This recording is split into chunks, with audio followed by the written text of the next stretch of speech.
We'll begin this evening in Abuja, where the Minister of Power, Adebayo Adelabu, has ordered the Transmission Company of Nigeria and all other relevant agencies of the ministry to begin the immediate implementation of recommendations of the Interagency Committee set up to address the incessant grid collapses in the power sector. And this is as the TCN appealed for understanding among Nigerians on the possibilities of intermittent disruptions as repair work begins on the grid. The minister's directive came as the transmission company reported that the national grid experienced a disturbance on Thursday, which was caused by a sudden rise in frequency. Meanwhile, the TCN has assured consumers that efforts are being intensified to ensure interrupted power supply to them.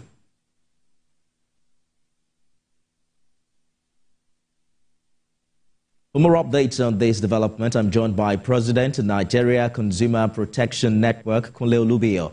Mr. Olubiyo, thank you for joining us on the news tonight. The national grid collapse has now become a national embarrassment, for the want of better words to describe this situation. How optimistic are you about these interagency committee recommendations the minister has asked to be implemented? Thank you very much. Like you said in your opening statement, the incessant grid collapse has become a global embarrassment to every right-thinking Nigerian and patriotic one, to be specific. The implementation of the committee, as referred to, is dead on arrival. Dead on arrival in the sense that it's a settled matter that you cannot be a judge in your own case. The institutions for review is the TCN, and the Minister of Power, with due respect to him, has been misdirected and he has misfired in particular. The culprit here is the Nigeria Independent System Operation, which is to transform into NISO, and transmission service provider. And of course, what we have is the pocket of the special advisor to the minister, SA technical to the minister, and some officials of Ministry of Power. You don't have representative of the generation company, you don't have the distribution company, and you don't even have some relevant agencies in that committee. So it's like asking the corporate to interrogate their shortcoming and be a judge in their own matter. So we don't expect anything serious. The minister don't need to give a policy statement directive in asking for implementation of the committee report. What are we going to implement? It is not about report, it is not about the committee. The issue of vegetation encroachment or line tracing, which is a major factor that led to the loss of load in about a week ago along the Ugwaji-Makurdi corridor. The project we have in mind is the transmission leg project, and the conductors were not properly fitted, and the trees, which we call vegetation, that overgrown the grid right of way, got the network to be pulled while encircled or in potentials.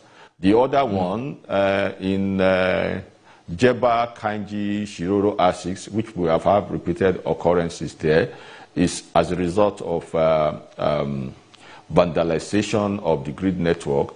And the previous one. I hear you, Mr. Olubiyo. Allow me to interrupt you because it's very interesting to hear you say that there is not much faith, according to you, in these recommendations because some agencies aren't represented. We are told that these efforts include both technical upgrades and strategic interventions based on the committee's recommendations.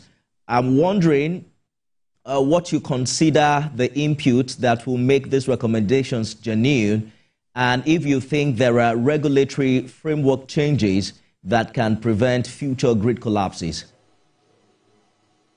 Thank you very much. Even yesterday, when the report was being submitted to the minister, there was interruption, grid collapse twice yesterday, which is to underscore the fact that and so TCN is Transmission Company of Nigeria is already preparing our mind that we should expect more of the grid collapses. We will have had like 40 grid collapses this year, if not for deployment of frequency relays, under frequency relays, and some of the equipment that have helped to knock off the grid.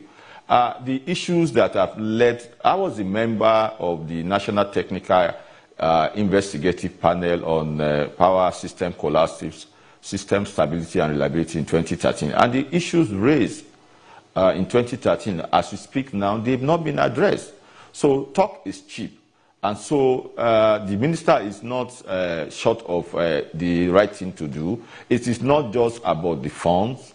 It is about the prudent management of the resources. Our network, as we have said, they are obsolete. Some of them are 40 years. Some of them are 19th century technology. And you cannot drive a truck and be moving load on the road without your articulate vehicle having the necessary caution check. You must have your brake, you must have the fuel.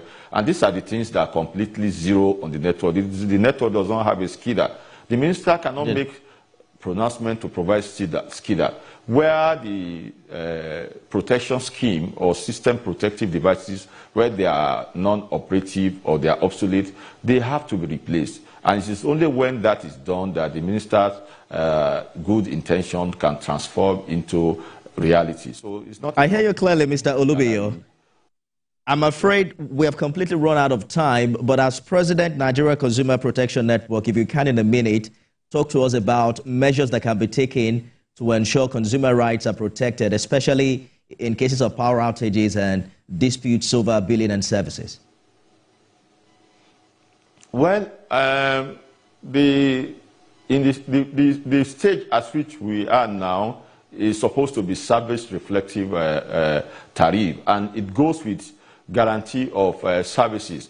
And so we need to look at the review of compensation mechanism or factor for loss of energy, because if we are promised 20 hours of electricity and we began to have operational and grid indiscipline, somebody must be held accountable and be made to pay penalty for what we are experiencing at the moment.